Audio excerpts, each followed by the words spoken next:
अस्सलाम वालेकुम दोस्तों, अस्सलाम वालेकुम साथियों। सोशल डेमोक्रेटिक पार्टी जा हमदर्दो। अव्हांखे ख़बर हूंदी त असां हीउ जेको डायलॉग प्रोग्राम शुरू कयो आहे, इन में असां जेके पाकिस्तान जा या सिंध जा जेके माण्हुनि जा आम मुख्य मसइला आहिनि उन्हनि ते असां हिकिड़ो पब्लिक डिबेट कराईंदा आहियूं। ऐं उन में असां इहो ॾिसण जी कोशिशि कंदा आहियूं त असुलु मसइला आहिनि छा ऐं मसइलनि खे कीअं हल करे सघिजे थो। अॻु में असां हिकिड़ो प्रोग्राम कयोसीं जंहिंमें असां इहो ॾिठोसीं त जेको पाकिस्तान में कामोर शाही आहे उनजो इवोल्यूशन कीअं थियो पाकिस्तान ठहण खां पहिरियों ऐं पाकिस्तान ठहण खां बाद में, ऐं उहो केतिरो परफॉर्म करे थो।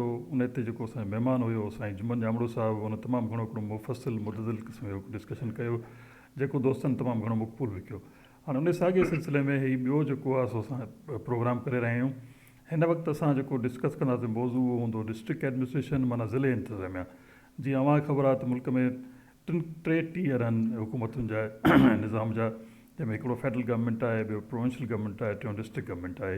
हमेशह इहो हूंदो आहे त जेसीं ताईं तव्हां कंहिं बि हिकिड़े सिस्टम जे नंढे खां नंढे यूनिट खे जेकॾहिं तव्हां सही नमूने सां तस्जियो न कयो त तव्हांखे सॼे सिस्टम जी ख़बर कोन पवंदी आहे। तंहिं करे अॼु असां कोशिशि कंदासीं त डिस्ट्रिक्ट एडमिनिस्ट्रेशन खे सम्झूं ऐं उन ते जेको आहे सो असां साईं जो माहिराना राय वठूं। अॼु असां सां वरी जेको आहे सो महिमान आहे साईं जुमन जामड़ो साहिबु। जुमन जामड़ो साहिब जो तारुफ़ अवां थी चुको आहे, पाण सिविल सर्वेंट रहिया आहिनि ऐं डिस्ट्रिक्ट मैनेजमेंट ग्रुप जेको पहिरियों हूंदो उन सां साईं जो वास्तो रहियो। ऐं जेके फील्ड पोस्टिंग्स हूंदियूं आहिनि अहम पोस्टूं हूंदियूं आहिनि जीअं assistant commissioner, ADM, district deputy commissioner ऐं DCO साईं पाण रहिया आहिनि। प्रोविंशियल गवर्नमेंट में बि सेक्रेटरी रहिया आहिनि, फेडरल गवर्नमेंट में बि सेक्रेटरी थी करे रिटायर्ड थिया आहिनि। सो हाणे साईं खे असां वेलकम कंदा। साईं जुमन साहिबु वेलकम टू द शो। तव्हांजी वॾी महिरबानी, महिरबानी, तव्हां टाइम वालेकुम कढियो। अस्सलाम। हाणे तव्हांखां असां अॼु मौज़ू ते सिधो सिधो सुवालु कंदासीं। साईं, अॼु मौज़ू आहे जीअं तव्हां ॿुधो त असांजो आहे डिस्ट्रिक्ट एडमिनिस्ट्रेशन। अव्हां जो सॼो कैरियर बि डिस्ट्रिक्ट एडमिनिस्ट्रेशन सां ई वाबस्ता रहियो आहे। तव्हां ॿुधायो त पाकिस्तान ठहण खां पहिरियों ऐं पाकिस्तान ठहण खां इमीजिएटली पोइ इहो निज़ाम कीअं हूंदो, कीअं हलंदो ऐं उहो माण्हुनि जे भलाईअ लाइ छा छा कंदो? जी जुमन साहिबु। महिरबानी लाहौर साहब, तव्हां मूंखे मौक़ो ॾिनो त मां हिन अहम मौज़ूअ ते ॻाल्हायां। डिप्टी कमिश्नर जो निज़ाम जेको आहे ब्रिटिश असां वटि राइज कयो। सभ खां पहिरियों डिप्टी कमिश्नर जेको हिते पोस्ट कयो हो अंग्रेज़नि, उहो 1772 में कयो बंगाल में, जेको हिन वक़्तु मौजूदु बांग्लादेश आहे। सिंध खे कब्ज़े करण खां पोइ 1843 खां वठी 1847 ताईं चार्ल्स नेपियर जेको आहे सो हिते डायरेक्ट रूल कंदो हुयो फ्राम कराची खां सिंध ते। ठीकु, 1847 खां वठी 1836 ताईं बम्बई प्रेसिडेंट सां हिनखे मिलाए ऐं हुन जेको आहे कमिशनरेट निज़ाम हिते जेको राइज कयो वियो। त सिंध खे रूल कंदा हुया थ्रू कमिशनर, ऐं डिप्टी कमिश्नर जे निज़ाम हिकिड़ो आहे डिस्ट्रिक्ट जेका बेसिकली डिस्ट्रिक्ट जेका हिकिड़ी बेसिक यूनिट आहे एडमिनिस्ट्रेशन जी। जीअं तव्हां अॻे ई ज़िक्र करे चुका त लोकल गवर्नमेंट ऐं डिप्टी कमिश्नर मतिलबु त हिकिड़ो सिस्टम हुयो, हलंदो रहियो। त डिप्टी कमिश्नर जेको हूंदो बेसिकली उहो गवर्नमेंट जे लाइ हिकिड़ो जेको आम चवंदा आहिनि हिकिड़ो अखि ऐं कनु आहे। डिप्टी कमिश्नर जो कमु जेको हूंदो उन वक़्तु ऐं हाणे बि जेको पोइ बि रहियो पाकिस्तान ठहण खां पोइ, उहो इहो हूंदो त गवर्नमेंट जे मुफ़ाद ऐं अवाम जे मुफ़ाद खे साम्हूं रखंदे पॉलिसीअ खे ठाहींदा बि हुया पार्टीशन में, ऐं ते अमल बि कराईंदा हुया। लॉ एंड ऑर्डर जेको आहे मेंटेन करणु, इहा हिकु मेन रिस्पॉन्सिबिलिटी हूंदी हुई डिप्टी कमिश्नर जी ऐं DM जी। ऐं गॾोगॾु जेको आहे सो रेवेन्यू कलेक्शन करणु, ऐं एट द सेम टाइम साॻे तरह उतां जे अवाम जो ख़ासि ख़्यालु रखण लाइ बि जेको आहे सो नयूं स्कीमूं ठाही वेंदियूं हुयूं त जीअं अवाम खे बि जेको आहे सो गवर्नमेंट जे ख़िलाफ़ु न थियणु ॾिनो वञे, पर उनजा उते मसइला हल करे उनखे उते जो उते सेटिस्फाई कयो वञे, उनजी जेके तकलीफ़ूं दूरि कयूं वञनि। शुरूअ में जॾहिं ब्रिटिश टाइम में जेको हूंदो उन वक़्तु SP, DFO, हेल्थ डिपार्टमेंट, ॿिया जेके बि डिपार्टमेंट आहिनि पाण उहे सभु डायरेक्ट जेके डिप्टी कमिश्नर खे माना कलेक्टर खे जेको आहे सो हुनखे रिपोर्ट कंदा त असांजी अॼु ही कारगुज़ारी थी, या हुन में जेके क़िस्म जी ॾुखियाई थींदी उहो हुनखे ॾियो। त गवर्नमेंट जी जेका आहे जेके बि हुते उन लेवल जा हूंदा डिस्ट्रिक्ट जा मसइला उहे डिप्टी कमिश्नर पंहिंजे लेवल ते हल कंदो हो ऐं जेकर को हुनखे ज़रूरत हूंदी त उहो मथे गवर्नमेंट खां परमिशन वठी हूंदी या उन ते उनजे उनखे ॿुधाईंदा त हीउ मसइलो आहे उन लाइ पोइ उन खां वधीक गाइडेंस वठंदा हुआ। ऐं इहो जॾहिं पाकिस्तान सिंध गवर्नमेंट जॾहिं वजूद में अची वई 1936 खां त पोइ बि इहो डिप्टी कमिश्नर निज़ाम जेको आहे कलेक्टर निज़ाम इहो साॻियो ई कंटिन्यू रहियो सिंध सूबे थियण खां पोइ बि। अच्छा विदे 1947 ताईं 1947 ताईं बि जेको आहे खां पाकिस्तान ठहियो वजूद में आयो। पाकिस्तान जे वजूद अचण खां पोइ जेका ब्यूरोक्रेसी जेका ट्रेंड जेका थी उहा थी ब्रिटिश कई त उनजो सिस्टम असां उहो ई अडॉप्ट कयो हुयो ऐं उन ई सिस्टम खे असीं अॻिते वठी अॻिते हलियासीं। थी वियो इहो जो असां सिंध में ख़ासि करे छाकाणि त इन ब्यूरोक्रेसी में या एज ए रेवेन्यू डिपार्टमेंट में या पुलिस डिपार्टमेंट में जेका असल मेन जेका आहे एडमिनिस्ट्रेशन इन में असांजा सिंधी अटे में लूणु बराबरि कोन हुया। रिज़ल्ट इहो थियो त जेके अॻे हू पावर इस्तेमालु कंदा रहिया ब्रिटिश टाइम में उहे हिते सिंध में त उन खां बि अञा वधीक जेको आहे बादशाहत वारे तरीक़े सां हलण विया। छो त असांजी जेका सिंध जी जेका क़यादत हुई हिकु त उहा सिर्फ़ु पंहिंजी पोज़ीशन मुस्तक़िल में लॻी रही। ॿियो त हुन वटि जेको सियासी जेको शऊर जेको उहो एतिरा ई हुयो महदूद त हू सिर्फ़ु पंहिंजी पोज़ीशन खे मज़बूत कनि ऐं मथे सरकार खे राज़ी कनि। उनखां अलावा अवाम जे लाइ रखूं जे का कोई प्रोग्राम न हुयो न कोई अहिड़ी ॻाल्हि कंदा बसि पंहिंजो कंदा। त रिज़ल्ट इहो थियो त असांजी जेका ब्यूरोक्रेसी जेका आहे त हू अञा वधीक पाण खे बादशाह सम्झणु लॻी ऐं उहे पॉलिसी इस्तेमालु प्रैक्टिकली त कंदा रहिया जेके असां हाकिम ऐं महकूम वारी जेका हुनजा ॼण हू हिते फाते थी आया। पाकिस्तान ठहण जे बावजूदि बि मुंहिंजो रवैयो हिते सिंध सां इहो ई रहियो जेको हू फाते थी आया न सिंध जो मक़सूद इलाही बिल्कुलु बिल्कुलु। हाणे हिकिड़ो त माना असांजो अहिड़ा आहे त माना जेको पाकिस्तान ठहण खां पहिरियों इमीडिएटली तक़रीबन साॻियो निज़ाम रहे थो। ॿियो हिकिड़ो 1 यूनिट जो टाइम आयो उन में ब्यूरोक्रेसी जो माना ख़ासि तौर ते असां डिस्ट्रिक्ट एडमिनिस्ट्रेशन खे ई फोकस कंदासीं त उन वक़्तु डिस्ट्रिक्ट एडमिनिस्ट्रेशन जेको डिप्टी कमिश्नर हूंदो उहो ज़िले हुकूमत कीअं हूंदी। उन में हिकिड़ी नई एडिशन बि थी उहो बेसिक डेमोक्रेसी बि आई लोकल बॉडी सिस्टम बि शुरू थी वियो हिन 1 यूनिट जे दौर में। उहो सिस्टम कीअं हूंदो उन सिस्टम ते असांखे सम्झायो त पोइ असां इमीडिएटली नए सिस्टम मुरब जो सिस्टम ते मोटी अचूं। अच्छा रवि साहब ॻाल्हि इहा आहे त 1 यूनिट में शुरू आहे जेको तव्हांखे ॿुधायो त इहो उन खां पोइ जॾहिं 1 यूनिट थियो त ऐं इमीडिएटली 2-3 साल खां बाद में जेको आहे वरी माशरा लॻी वई। माशरा लॻण खां पोइ पहिरियों सिकंदर मिर्ज़ा माशरा रही कुझु 2.5 हफ़्तनि खां बाद में जेको आहे सो जॾहिं अयूब अची वियो अयूब जॾहिं आयो त हू ज़ाहिर आर्मी जो माण्हू हो तंहिं करे हुनखे 1 मैन वारो हिसाब सां हलाइणो हुयो। जेके सियासी क़यादत जेको हुन वक़्तु जेका बि हुई उनखे हुन नाहल करार 5 साल लाइ 10 साल लाइ जेको करे छॾियो। ख़ैर उहो त पंहिंजी जाइ ते पोइ अयूब जेका आहे हिकिड़ी कमीशन विहारी सर्विस रिफॉर्म्स कमीशन विहारी उन में जेको रिज़ल्ट आयो या उन जेका रिकमेंडेशन हुई उहा आई हुई त उन ते जेके मौजूदु जेके उन वक़्तु जेके डिस्ट्रिक्ट एडमिनिस्ट्रेशन जेके उनखे मज़बूत करण लाइ उन में इहो थियो जो BD सिस्टम असां वटि आयो। BD सिस्टम जॾहिं आयो त असां वटि हालांकि थियणु त इहो खपंदो त जेको आहे जेको इलेक्टेड माण्हू आहे उहो ई जेको आहे सो ज़िले जो चेयरमैन थिए या म्यूनिसिपल जो जेको आहे चेयरमैन थिए पर हिते ईअं न हुयो। अयूब जे दौर में डिस्ट्रिक्ट जो जेको ज़िले जो चेयरमैन जेको हूंदो हो उहो हमेशह डिप्टी कमिश्नर जेको अपॉइंटेड मतिलबु इलेक्टेड न हूंदो पर हिकु सरकारी अफ़सर हूंदो हुयो। जेको अवाम जो जेको हिन में चूंडियल हूंदा उहो हूंदो हो वाइस चेयरमैन ऐं उन में अञा बि वधीक जेके ब्यूरोक्रेसी खे आया पावर मिलण थिया। अच्छा हिकिड़ी अच्छा ॿियो जेको थियो त उन में जेका लोकल गवर्नमेंट आहे ख़ैर उन में मेरिट से डीमेरिट त पंहिंजी जाइ ते उहा हर निज़ाम में हूंदियूं आहिनि ऐं हर निज़ाम जेको आहे उहो जेको ठहंदो आहे बेसिकली पब्लिक जे भलाई लाइ ठहंदो आहे पर उन में हमेशह इम्प्लीमेंटेशन सही न थींदी आहे।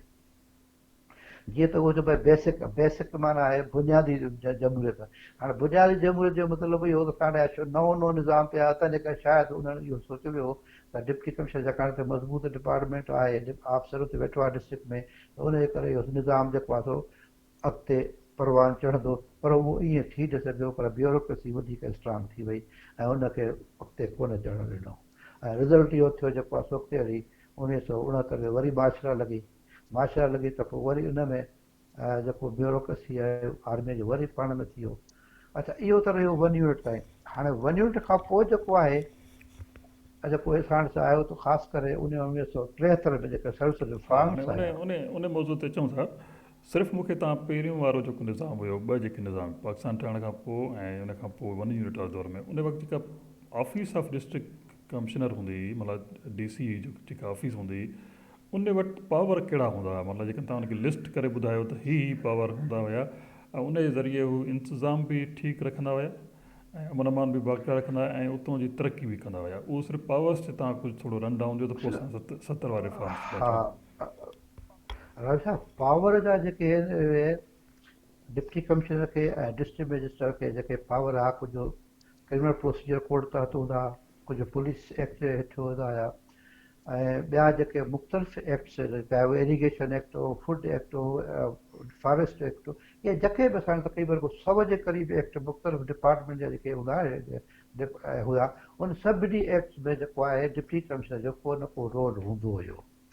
ऐं उन जे करे जेको आहे सॼे ज़िले जी जेका बि इंतिज़ामिया आहे उहा कंहिं न कंहिं तरीक़े सां डिप्टी कमिश्नर वटि जवाबदेह हूंदी हुई, ऐं डिप्टी कमिश्नर पूरे ज़िले जो जवाबदेह हूंदो गवर्नमेंट वटि, छो त हुनखे उन एक्ट तहत पावर हासिलु हुया ऐं उन खां इस्तेमालु बि कंदा हुया।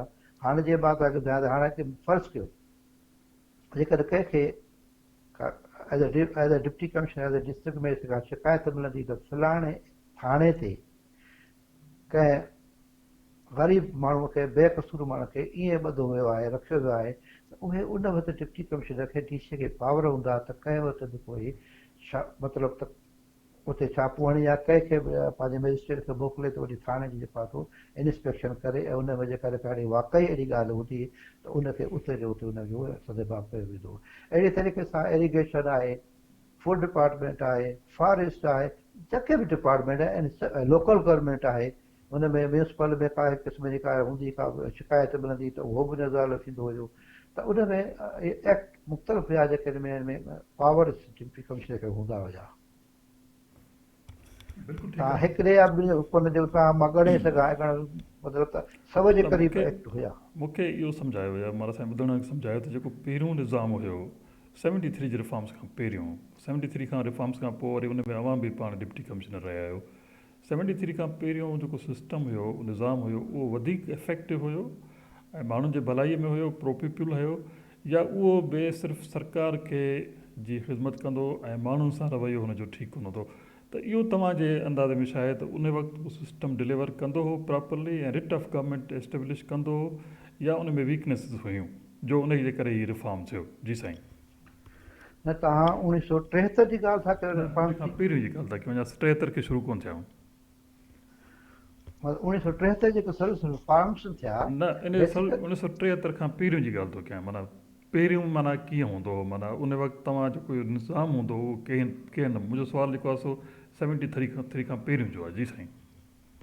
न, मां तव्हांजी ॻाल्हि न सम्झी पियो। त तव्हां चवणु छा था चओ मां त चवां जेको थो आहे जेको 73 जे रिफॉर्म खां पहिरियों माना 73 खां पहिरियों जेको डिस्ट्रिक्ट एडमिनिस्ट्रेशन जो निज़ाम हुयो या डिप्टी कमिश्नर जेका ऑफिस हुई, उहा बहितर तरीक़े सां माण्हुनि जी जेका असां जान माल जी हिफ़ाज़त कंदी हुई, डिलीवर कंदी हुई, रिट ऑफ लॉ जेको आहे एस्टेब्लिश कंदी हुई ऐं स्टेट खे सही रिप्रेज़ेंट कंदी या न कंदी, उन वक़्तु जेको उनजो हुयो रोल, उहो कीअं हुयो तव्हांजे नज़र में?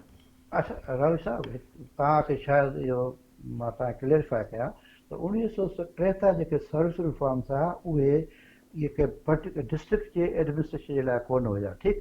उहे हुया असांजे जेके कंबाइंड सर्विसिस उन जे लाइ हुया, जंहिंमें कोटा सिस्टम थियो, जंहिंमें असीं सभु आयासीं। जेको रही जेका पावर जेके डिप्टी कमिश्नर जा हुया ऐं जे डिस्ट्रिक्ट मजिस्ट्रेट हुया, उहे 1973 जे सर्विस रिफॉर्म्स में न आया। इहे जेके पावर जेके तव्हां आहिनि के इहे वरी 2001 जेको आया मुशरफ जे दौर में, उन ताईं आया कि मुशरफ जे दौर ताईं इहे साॻा ई पावर हुया जेके पाकिस्तान ठहण खां बाद में या अॻु में बि हुया, थोरा घणे थींदी वई। हा, 80s खां पोइ जेको आहे सो हिकिड़ो सिर्फ़ु जेको आहे एग्ज़ेक्टिव ऐं जुडिशरी जेके पावर्स में थोरी आई। त अॻे में जेको DA वारो हूंदो उहो DM आस्ते आस्ते जेको आहे उनजा पावर ख़तमु करे जुडिशरी खे ॾिना विया। अॻे जेके जुडिशल मैजिस्ट्रेट हूंदा उहे असांजे as a district magistrate J under हूंदा हुया, उहे पोइ कंदा। पर उन खां पोइ बि जेको आहे असां वटि जेको एडमिनिस्ट्रेशन जो सिस्टम हूंदो हुयो उन में जेको जुडिशरी जो हेड जेको हूंदो पोइ सेशन जज हूंदो हुयो। सेशन जज जेको आहे हर 3 महीने क्वार्टरली मीटिंग कंदो हुयो, जंहिंमें डिप्टी कमिश्नर ऐं SP ईंदा हुया। उहे हर जेको आहे पंहिंजे जेके बि पंहिंजे हूंदियूं हुयूं ख़ामियूं या कोताहियूं हूंदियूं हुयूं या जेके किथे का अहिड़ी का हूंदी रिज़र्वेशन हूंदी सेशन जज खे या मतिलबु उन में हू हमेशह पंहिंजी जेका जुडिशरी हिसाब आहे उहो असांजो जेको आहे इंतिसाफ़ कंदो हुयो ऐं उहो ठीकु साईं। हाणे माना असां या सिस्टमेटिकली हलूं पिया 2001 में। त हाणे असां 73 ताईं तक़रीबन डिस्कस करियासीं।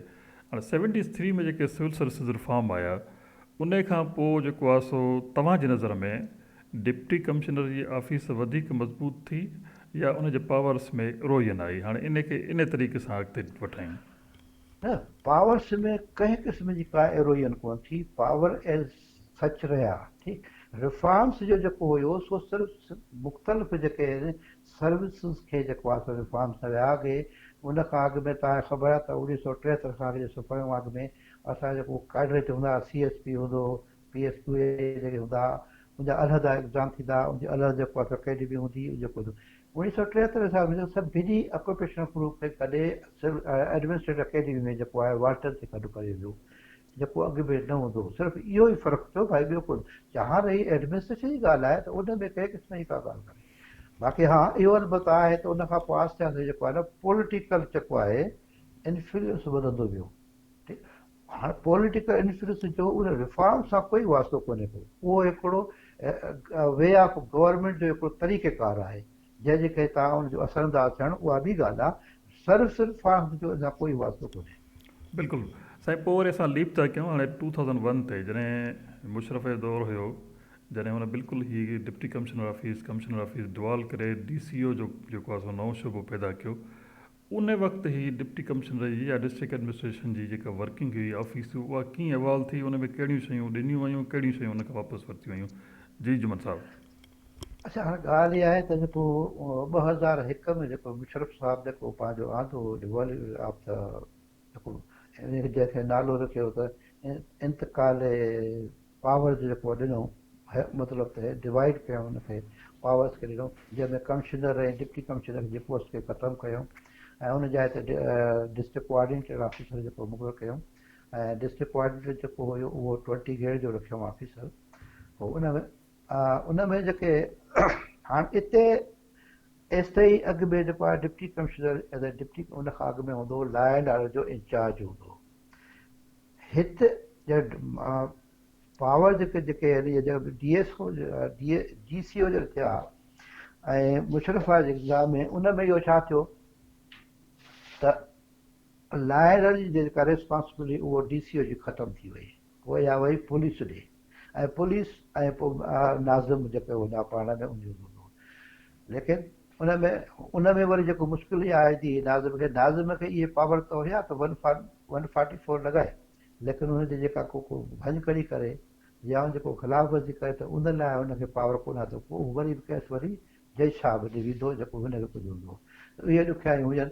अच्छा, अहिड़ी तरीक़े सां जेको आहे डिप्टी कमिश्नर अॻे जेको आहे डायरेक्ट गवर्नमेंट खे रिपोर्ट कंदो हुयो, का बि ऊची नीची थींदी हुई।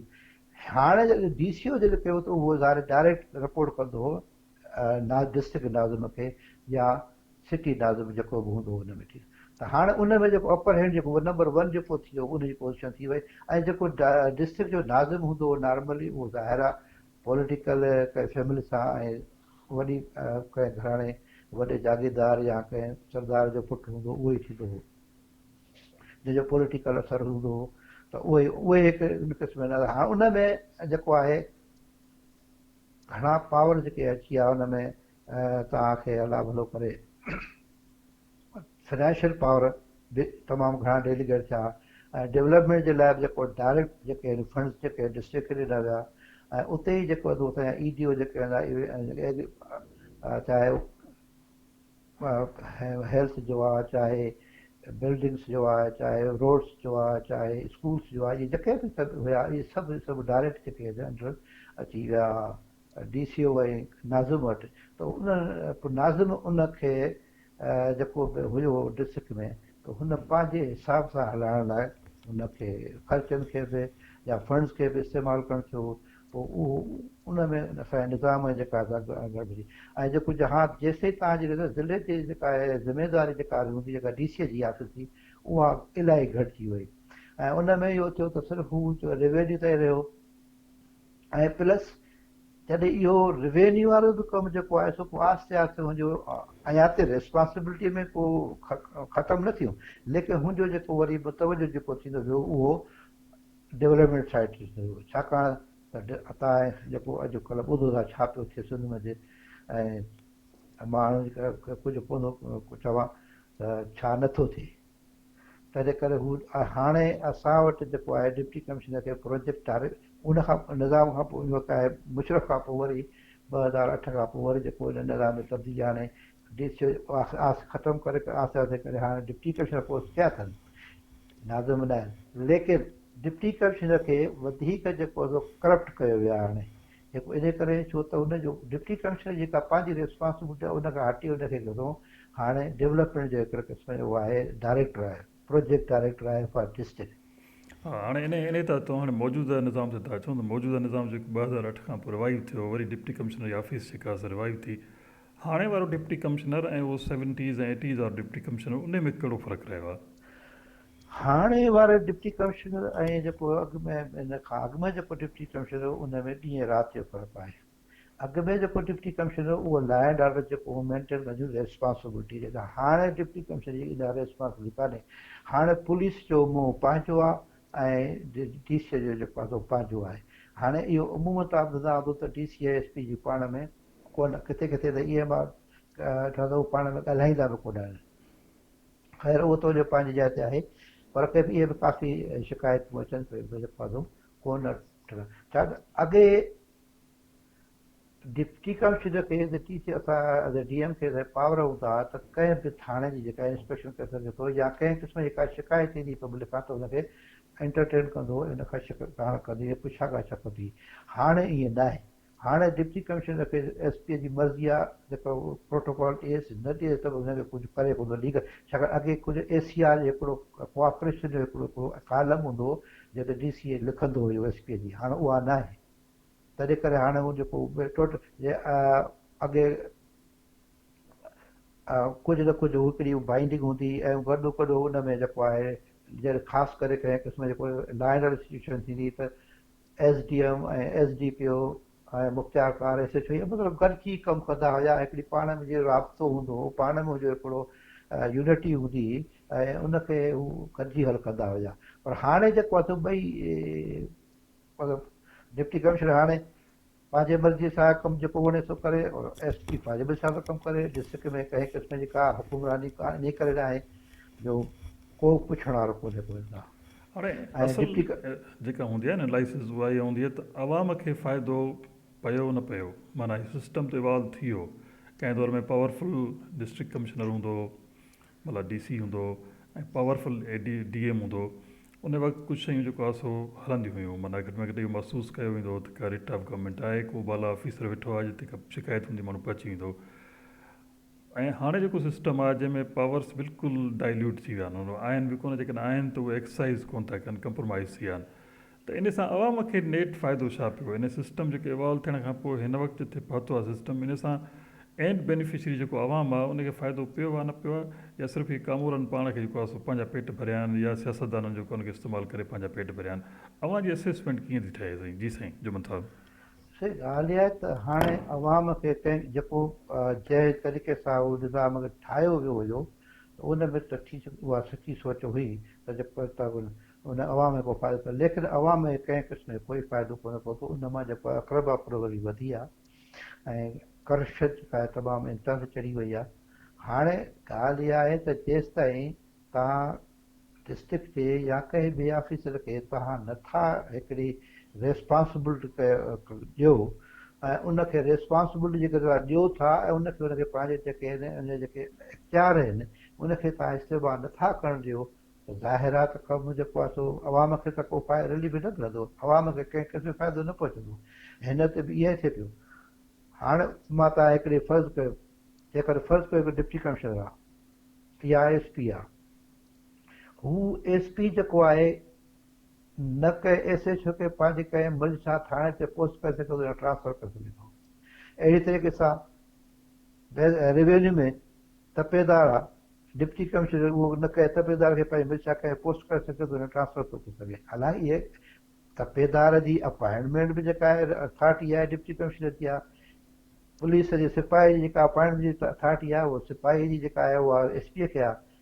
ए S I G appointment authority जेको आहे डी आई जी आहे। पर हाणे असां वटि छा पियो थिए, सिपाही जी जेका अपॉइंटमेंट आहे साहिब जेको आहे गवर्नमेंट पाण पई तव्हांखे ख़बर आहे हर एम पीअ खे जेका लिस्ट ॾींदा आहिनि त भई हीअ आहिनि हेतिरियूं वैकेंसियूं आहिनि। अहिड़ी तरीक़े सां तपेदार जी पोस्टूं अपॉइंटमेंट बि ईअं थी थियनि। त हाणे जॾहिं हिकिड़े तव्हां कंहिं बि मतिलबु महकमे खे तव्हां कमु करण लाइ ॾियो नथा, उनजी रिस्पॉन्सिबिलिटी आहे उनखे उहा रिस्पॉन्सिबिलिटी जेको आहे हुन ते भरियो नथा ऐं जॾहिं तव्हां हुनखे गड़बड़ ईंदो तव्हां इहो जेको तव्हांखे अवाम ते ई फ़ाइदो पवंदो। बिल्कुलु अवाम ठीकु खे फ़ाइदो आहे। तॾहिं पवंदो जॾहिं असांजो कमु मेरिट ते थिए। बिल्कुलु ठीकु आहे। हाणे इहो पॉलिटिकल इंटरवेंशन जेका आहे न इहो हिकिड़ो वॾो मौज़ू आहे। इन खे चलो हिन सुवाल में ई असां अटेंड था कयूं। इहा पॉलिटिकल इंटरवेंशन एडमिनिस्ट्रेशन में सभु ख़ासि तौर ते जेको आहे सो डिस्ट्रिक्ट एडमिनिस्ट्रेशन इवन तालुके एडमिनिस्ट्रेशन में इन जो जेको आहे सो कॾहिं खां माना या माना शुरूआति कॾहिं खां थी माना इन जो ऐं उहा हाणे हिन वक़्तु जेका तव्हां ॾिसो त उहा पॉलिटिकल इंटरवेंशन केतिरे पीक ते पहुची चुकी आहे, इन जे बारे में मुंहिंजो छा ख़्यालु आहे। मां ख़ुदि सॼी ज़िंदगी इन सिस्टम में गुज़ारी आहे त हाणे जेको सिस्टम जी हले थो उहो कीअं थो हले ऐं अॻु में कीअं हलंदो। जी साईं। साईं ॻाल्हि आहे पॉलिटिकल इन्फ्लुएंस असां वटि 1973 खां सिर्फ़ु खां 1971 खां शुरू थी वियो। बाद में भुटे साहब अचण खां पोइ ख़ासि करे जेको आहे पोइ लेटर एंट्री में जॾहिं वॾेरनि जे पुटनि खे या हिनखे जेको चऊं था पास थिए, लेकिन उन वक़्तु एतिरी जिदत सां कोन हुयो। पर आहिस्ते आहिस्ते जेको आहे पोइ वरी जाम सादक जे दौर में आयो, उन खां बाद बीवी साहब जो दौरु आयो, उन खां पोइ थींदो आहे वरी जेको 2001 खां पोइ जेको सिस्टम नओं आयो ऐं मुशरफ दौर इन खां पोइ उन खां अञा बि वधीक जेको वरी हीअ जेके 2007 खां पोइ थियूं आहिनि इन खां त पोइ अञा बि हर शइ जेका आहे तव्हां सिध में हिकु त जेको आहे नीलामतीअ ते हले पई ऐं उहा हालत जेका करे थो उहा बि तव्हांखे ख़बर आहे। ऐं सॼी जेका आहे पॉलिटिकल हिन में इंटरफेरेंस आहे जंहिंजे करे जेको आहे कोई कमु पंहिंजे मर्ज़ी सां कोई नथो करे सघे। जंहिंजो इख़्तियार आहे उहो इख़्तियार कोन थो करे सघे। सिध में असां वटि बदकिस्मती सां हिकिड़ो चीफ मिनिस्टर आहे कोन को जेको रिस्पॉन्सिबल थिए ऐं अनऑफिशियल चीफ मिनिस्टर तमामु घणा आहिनि ऐं उन्हनि जे जेको आहे पंहिंजा हेठि ग्रुप आहिनि, उनजा पंहिंजा ऑफिसर जेके आहिनि पहले उनजा पंहिंजा जेके ऑफिसर जा। सो हाणे उन में हिकिड़ी असां वटि त टोटल ब्यूरोक्रेसी जेका आहे सिध में पॉलिटिसाइज़ थी आहे, कंहिं न कंहिं कैंप जी आहे, उहा अल्फ जी आहे ॿिए जी आहे। चीफ मिनिस्टर बि कुझु कोन थो करे सघे। चीफ मिनिस्टर या न जेको कंहिं सिपाहीअ खे या एस एच ओ खे या कंहिं तपेदार खे बि सस्पेंड करे सघे। छो अगरि असां वटि ॿिया पावरफुल चीफ मिनिस्टर ॿिया वेठा आहिनि। बिल्कुलु। हाणे हिकिड़ी त इहा डायरेक्ट पॉलिटिकल इंटरवेंशन थी, पर हाणे असेसमेंट हमेशह इहा ई ईंदी आहे जेके असांजा ॿाहिरि ईंदा आहिनि एक्सपर्ट्स आहिनि। जीअं इवन असांजे पंहिंजे अंदरि जेके इन हाउस डिस्कशन थींदो आहे त इहा पॉलिटिकल इंटरवेंशन इहा आहे उहा basically root of every evil, मतिलबु जे root of even maladministration जेका थिए थी। जेकॾहिं पॉलिटिकल इंटरफियरेंस न थिए ऐं जेके ऑफिसर्स आहिनि उनखे ख़ुदि मुख़्तियार कई वञे ऐं ख़ुदि अख़्तियार कयो वञे त घणा मसइला हल थी वेंदा। ऐं उन सां हिकिड़ी पैरेलल जेकॾहिं मॉनिटरिंग जो सिस्टम हुजे हुननि खे जीअं हू पंहिंजे अख़्तियार जो नाजाइज़ इस्तेमालु न कनि त असांजा घणा मसइला हल थी सघंदा। साईं हिकिड़ो तव्हां सां इन सां हिकिड़ो रिलेटेड हिकिड़ो इशू आहे त इहो अॻु में जेको आहे सो सेपरेशन ऑफ जुडिशरी ऐं एडमिनिस्ट्रेशन कोन हुई, इहा अॻिते हली। हालांकि 73 जी कॉन्स्टिट्यूशन में आहे त बतदरीजी होरियां इहा जेका असां ख़तमु थींदी। पोइ इहो हिनजो एवोल्यूशन थियो। हिन वक़्तु जेका असां जुडिशरी बिल्कुलु अलॻि बीठी आहे, एडमिनिस्ट्रेशन अलॻि बीठी आहे। हाणे इहो जेको सिस्टम नाफ़िज़ थियो इन सां अवाम जो फ़ाइदो थियो या अवाम खे अञा मुश्किलात थी।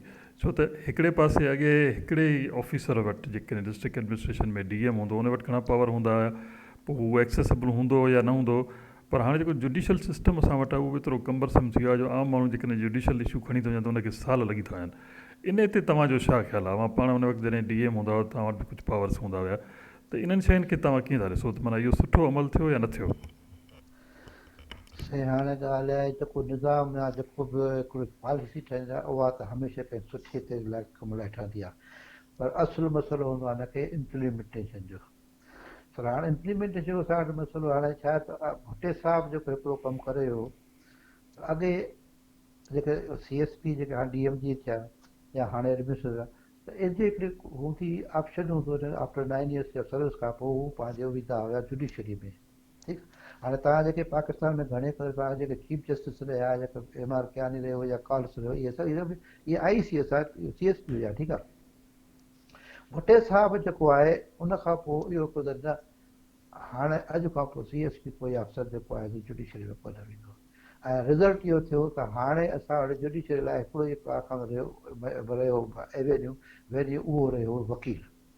ऐं वकील जेको आहे हाणे आस्ते आस्ते जेको उन में उहे ई पावरफुल हिकिड़ो एलिमेंट थी वियो आहे, हिकिड़ो पावरफुल एलिमेंट थो छा पर पावरफुल जेको ठीकु ठाकु जेको प्रेशर ग्रुप आहे ऐं जेको पंहिंजे मर्ज़ी सां कमु वठे थो। ऐं जुडिशरी बि हुते जेको तव्हां हर रोज़ु केस पढ़ो था त कॾहिं कॾहिं सेशन जज खे बि जेको आहे कोर्ट हलंदी कोर्ट में बि जेको आहे वकील ॿार ॾियनि था। हाणे जिथे हिकिड़ो सेशन जज बि जेको महफ़ूज़ न आहे त हाणे उहो उनजा हेठियां मातहत कोर्ट उहे छा कंदी? त हाणे रिट ऑफ द गवर्नमेंट जेका आहे अॻे इहो हूंदो त हिकिड़ी अथॉरिटी हूंदी डिस्ट्रिक्ट में जंहिंखां आम माण्हू लहराईंदो, उहो हूंदो DM डिप्टी कमिश्नर। उनखे हूंदी त ख़बर आहे जेकॾहिं आहे त माना कुझु कंदो। हाणे त डिस्ट्रिक्ट ऑफिसर कोई बि जेको आहे सो महफ़ूज़ न आहे। उहो इन करे महफ़ूज़ न आहे छो उनखे ख़बर आहे त असां जेको पुलिस आहे उहा कंहिं न कंहिं जी मतिलबु SP आहे, उहो कंहिं न कंहिं माण्हू जो धुर आहे, उनजे मर्ज़ी आशीर्वाद खायो आहे, लिहाज़ा उहो कुझु कोन कंदो। ऐं अहिड़े तरीक़े सां जेको कई अहिड़ा वाक़िया सिंध में बि थिया अथव जिते असां डिस्ट्रिक्ट ऑफिसर में मारू खाधी वञे, बाक़ाइदे कुझु कोन थियो आहे। त असांजो जेको निज़ाम बिज़ात ख़ुदि सच हिन में कोई मतिलबु त वधा न आहे त हीअ जेकॾहिं हले आहे उनखे जे उन स्पिरिट में हले आहे त जुडिशरी पंहिंजो हिकिड़ो सुठो हिकिड़ो मुक़ाम पैदा करे ॾियां ऐं माण्हुनि खे रिलीफ मिले आहे। जेकर अॼु बि जेका जुडिशरी चाहे त हींअर बि रिलीफ ॾेई सघे थी।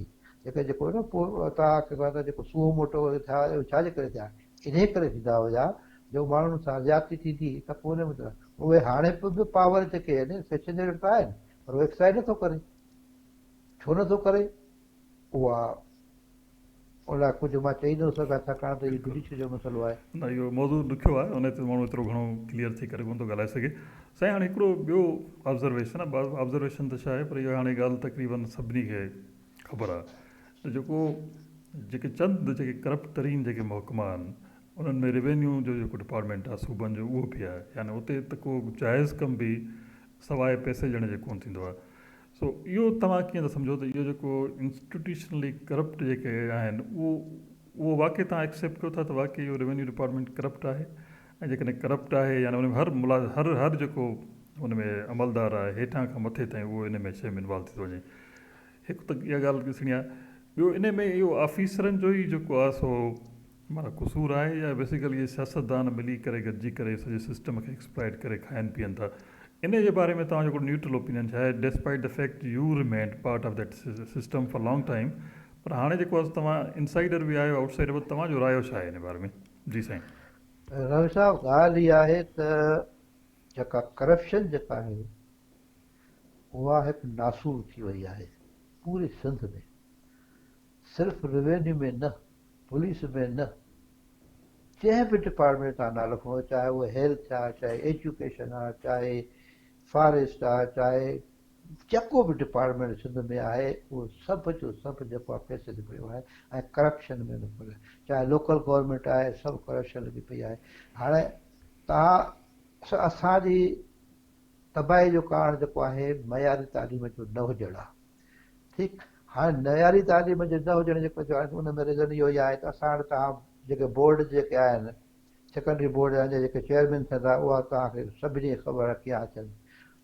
हालति इहा आहे जेके कई मूंखे बि ख़बर आहे घणनि माण्हुनि जो जेके इम्तिहान में छोकिरा वेठा बिना पैसो ॾेई उनखां जेको आहे हुनजी मर्ज़ी जो पंहिंजो मार्क्स बि वठी था अचनि मरीज़ जेके पंहिंजो वठी था अचनि जेको मार्कशीट वेठा अचनि त हाणे तव्हां सिर्फ़ु कंहिंखे जेको ब्लेम कंदो रेवेन्यू तव्हां सेल सर्टिफिकेट त वठणु वञो या इवन म्यूटेशन लाइ त वञो तव्हांखे खुलम खुला पे वठंदा उन में त काथे तव्हां थाणे ते वञो रिपोर्ट FIR दाख़िल कराए सघो तव्हां न कयो हुन लाइ बाक़ाइदे जेको रखियलु आहे त हेतिरी थींदो पियो हाणे जिथे सिर्फ़ु हिकिड़ो महकमो हुजे त चवंदो इहो सिर्फ़ु इन करे आहे त जेकर चेयरमैन बोर्ड आहे या त पॉलिटिकली अपॉइंटेड आहे या पैसा ॾेई आयो आहे ॿिया बि महकमा ई आहिनि फॉरेस्ट आहे सिंध जो जेको फॉरेस्ट छा हालत लॻी पई आहे फॉरेस्ट जूं ज़मीनूं जेके आहिनि सभु वॾेरनि जे हवाले कयल आहिनि एजुकेशन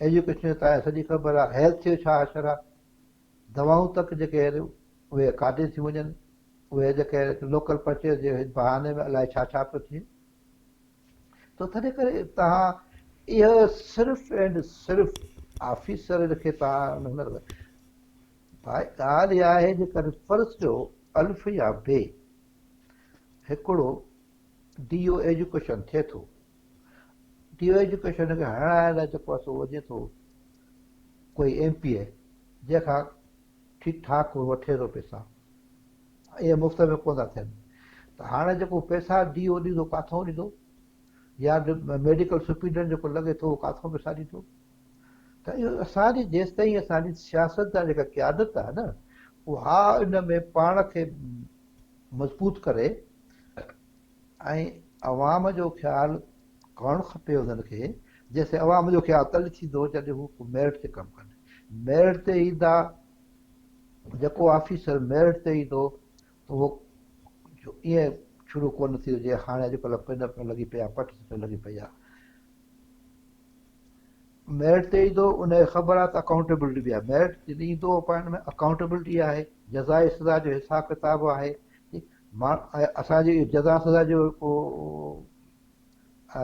ईअं न त असांजे इनबिल्ट सिस्टम आहे असां वटि रूल्स रेगुलेशन आहिनि पंहिंजा हर डिपार्टमेंट जा आहिनि असीं हुनखे इम्प्लीमेंट नथा कयूं उहे इन करे नथा कयूं छाकाणि इंटरफियरेंस आहे तव्हां कंहिं बि मातियत खे तव्हां सस्पेंड नथा करे छो नथा करे सघो त हुनजो आशीर्वाद मथो आहे हाणे जेसि ताईं पॉलिटिकल सपोर्ट हुनजी ख़तमु न थींदी तेसि ताईं केरु बि ऑफिसर हुजे उहो डिवीज़न ऑफिसर हुजे चाहे डिस्ट्रिक्ट ऑफिसर हुजे उहो कमु नथो करे माना घटि में घटि साईं तव्हां इन ॻाल्हि खे मञो था इहा बि तव्हांजी जेका असां बहादुरी आहे ऐं जहानदीदी आहे त इन ॻाल्हि खे सम्झो था त बाबा हर डिपार्टमेंट में करप्शन आहे जंहिंमें रेवेन्यू डिपार्टमेंट बि शामिलु आहे पर जीअं त रेवेन्यू डिपार्टमेंट वटि अख़्तियार घणा आहिनि ऐं माण्हुनि जा रोज़मर्रा जा कम घणा था फासनि त उनजी किराए बि घणी थी थिए पर ओवरऑल सभु महकमा जेको आहे तबाह लॻा पिया आहिनि करप्शन खां सवाइ बि कुझु कोन थो थिए पर हासिलु मतिलबु इहो आहे तव्हां हर ॻाल्हि में जेकॾहिं एडमिनिस्ट्रेशन फेल थी थिए उनजो बि हिकिड़ो मक़सदु हिकिड़ो जेको सबबु इहो आहे त उन में पॉलिटिकल इंटरवेंशन आहे सियासी मुदाख़लत आहे अपॉइंटमेंट ते पोस्टिंग्स ते ॿियनि शयुनि ते ऐं हाणे जेकॾहिं करप्शन जी ॻाल्हि बि कयो था त उन में बि अल्टीमेटली इहा ॻाल्हि था कयो त हुकूमत सची कोन्हे उहा सिंसियर कोन्हे in fact they are in the hand in the gloves माना उहो गॾिजी सजी करे बेगी ठाहे करे जेको आहे सो पैसा खाइनि था तंहिंजे करे सिस्टम डिलीवर कोन थो करे जेकॾहिं ठीकु करिणो आहे त उनखे सिस्टम खे मथां खां ठीकु करिणो आहे यानी असांखे हुकुमरान खे ठीकु करिणो आहे त हुकुमरान ठीकु थींदा त असांजी जेका हुकुमरानी बि ठीकु थींदी तीअं ऑफिसियूं बि कमु कंदियूं साईं असांजो सेगमेंट आहे जेको प्रोग्राम जो आख़िरी सेगमेंट हूंदो आहे उन में हमेशह असां रिफॉर्म जी ॻाल्हि कंदा आहियूं छो सोशल डेमोक्रेटिक पार्टी जे एजेंडा ई आहे गुड गवर्नेंस ऐं सोशल ऐं पॉलिटिकल ऐं इंस्टीट्यूशनल रिफॉर्म्स सो अवां जीअं त असांजी पार्टीअ जा जेका आहे रिफॉर्म जेका सिविल सर्विस रिफॉर्म्स कमेटी आहे उनजा चेयरमैन बि आहियो त अव्हां वटि माना हाणे हिकिड़े शोबे ते ॻाल्हायूं था सॼी ब्यूरोक्रेसी ते कोन था ॻाल्हायूं त अवां जे नज़र में उहे कहिड़ा स्टेप्स थी सघंदा हिन वक़्तु टेंटेटिव आहिनि ज़ाहिर ॻाल्हि उहे कंक्रीट कोन्हनि जंहिंसां घटि में घटि उहा डिस्ट्रिक्ट एडमिनिस्ट्रेशन जी या इहा जेका ऑफिस ऑफ डिप्टी कमिश्नर उहा रिफॉर्म थी सघे थी ऐं उन में बहितरी अची सघे थी उहे कहिड़ा कहिड़ा स्टेप्स आहिनि जेके असांखे खणणु घुरिजनि जी साईं सही ॻाल्हि आहे सभ खां पहिरियों त पॉलिटिकल विल जेको सूबे जो हेड आहे पार्टी जो हेड आहे उनखे इहो तइ करणु खपे त मूंखे एडमिनिस्ट्रेशन हलाइणी आहे ऐं ठीकु एडमिनिस्ट्रेशन हलाइणी आहे जंहिंमें अवाम खे फ़ाइदो पहुचे उन लाइ सभ खां पहिरियों त अपॉइंटमेंट आहे, पोस्टिंग ट्रांसफर आहे। इहे उहे शयूं आहिनि जंहिंजे करे गवर्नमेंट फेल वेंदी आहे, जॾहिं उन में नेगेटिव रोल प्ले कंदी आहे। त उन जे लाइ अहिड़ो को मुश्किल कमु न आहे, जंहिं वक़्तु गवर्नमेंट ठाहे थी, हिकिड़ो तहैयो करे थी त न मूंखे हाणे जेको आहे गवर्नमेंट खे अवाम लाइ सहूलियतूं पैदा करणियूं आहिनि, त हुन लाइ सभ खां पहिरियां ई पहिरियां जेको आहे उहो आहे मेरिट खे निज़ाम जारी रखणु। मेरिट जे अचण सां छा थींदो, तव्हांजी एजुकेशन वधंदी। हिन वक़्तु जेको असांजो ग़रीब छोकिरो या जेको शागिर्द वीचारो जेको महिनत करे पढ़े थो, उनखे नौकिरी नथी मिले। छो नथी मिले? त भई पैसा कोन, ग़रीब आहे। पर उन जाइ ते हिकिड़ो ग़रीब जेको हिकिड़ो छोकिरो जेको आहे पढ़नि बि कोन था, वॾेरे जो आहे, पैसे वारो आहे, उनखे पैसे ते नौकिरी मिले थी त उन जेको आहे मेरिट ते न। हाणे असांखे जेसि ताईं इहो मेरिट खे असां हर फील्ड में, चाहे उहो अपॉइंटिंग अथॉरिटी जे जेके बि आहिनि उनखे करिणो आहे, इम्प्लीमेंटेशन उनखे करिणो आहे, ऐं मतिलबु त हर वॉक ऑफ लाइफ ते जेको आहे असांखे मेरिट खे ॾिसणो आहे। ॿियो पॉलिटिकल कंस्टिट्यूशन खे न आहे थोरो। जंहिं ॾींहुं असां पॉलिटिकल कंस्टिट्यूशन खे ॾिठो कंहिंजे पोस्टिंग ऐं ट्रांसफर ते अपॉइंटमेंट ते, त उन ॾींहुं तव्हां कॾहिं बि जेको आहे सो अवाम खे फ़ाइदो नथा ॾेई सघूं। अवाम खे फ़ाइदो ॾियणो आहे त सभु रखो कमु मेरिट ते। जेको करे थो, जेको करण जे लाइक़ु आहे, उनखे उन पोस्ट ते अपॉइंट कयो।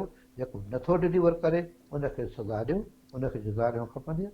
जेको वरी सुठो कमु करे थो उनखे जज़ा मिलणु खपे, जेको नथो करे उनखे सज़ा मिलणु खपे। ऐं उहे ऑलरेडी असां वटि आहिनि, ईअं न आहे त को नओं को असां वटि को सिस्टम आणो आहे। इहे सभु कुझु असांजे सर्विस जे रेगुलेशन रूल्स रेगुलेशन में आहिनि। सिर्फ़ु मसइलो आहे इम्प्लीमेंटेशन करण जो, ऐं इम्प्लीमेंटेशन करणु सरकार जो कमु आहे। ऐं उन कंदी तॾहिं आहे जॾहिं हू पाण हिकिड़े ध्यानदार थी ऐं हिकिड़े जज़्बे सां कमु करे त भई न मूंखे हाणे कमु करिणो आहे, ऐं हाणे इनफ, हाणे जेको आहे वधीक कंहिं क़िस्म जी जेका आहे टॉलरेंस न करे। ज़ीरो टॉलरेंस थींदी त असां वटि जेको आहे या करप्शन बि ख़तमु थींदी, असां वटि माण्हुनि खे वाक़ई सहूलियत बि मिलंदी, ऐं माण्हू बि ख़ुशहाल थींदा। माण्हू ख़ुशहाल जैसे इंसाफ़ न मिलंदो त माण्हू ख़ुशहाल किथां थींदा। मां हिकिड़ो जेकॾहिं कंहिंसां ज़्यादती कयां थो, मां कंहिंसां जेको आहे कंहिंजी बेवाजिबी कयां थो, मूंखे आशीर्वाद आहे त मूंखे कहिड़ी परवाह आहे। हाणे उन में कहिड़ी सोसाइटी हूंदी? सोसाइटी त जेका नेगेटिव ईंदी न, उनखे वधाइण लाइ सेगेटी हिदायत आहे इंसाफ़। इंसाफ़ जेको आहे मेरिट सां ॿधल आहे, तव्हां ॿिन्ही खे नथा अलॻि करे सघो। त जंहिं ॾींहुं इंसाफ़ ऐं मेरिट गॾु हलियो, असांजे सोसाइटीअ में अवाम खे फ़ाइदो पहुचंदो, असांजी सोसाइटी जेका आहे तरक़ी कंदी। इन खां बग़ैर कोई ॿियो रस्तो कोन्हे। महिरबानी साईं, महिरबानी जुमन साहिबु, तमामु सुठियूं ॻाल्हियूं ॿुधायो। दोस्तो, तव्हां महसूसु कयो हूंदो त असांजा सभु दोस्त जेके बि महिमान अचनि था, सभिनी जो चवणु इहो आहे त जेसीं ताईं असां मथे ठीकु कोन कंदासीं, असां हुकुमरान ठीकु कोन कंदासीं, हुननि जी जेका इंटरफियरेंस आहे, मुदाख़लत आहे, उहो सिस्टम मां घटाईंदासीं, जेसिताईं इहा ॻाल्हि न थींदी त सिस्टम डिलीवर न थींदो। वक़्त सां गॾु सिस्टम बि ख़राबु थींदो वेंदो, करप्शन बि वधंदी। सो बहितर इहो आहे त तव्हां पंहिंजा हुकुमरान जी सिलेक्शन सही कयो, उहे अचनि, हुनजी नियत साफ़ु हुजे, जंहिंखे असां पॉलिटिकल विल चवंदा आहियूं, त होरियां होरियां सिस्टम रिफॉर्म थींदो। घटि में घटि मां बि इन ॻाल्हि जो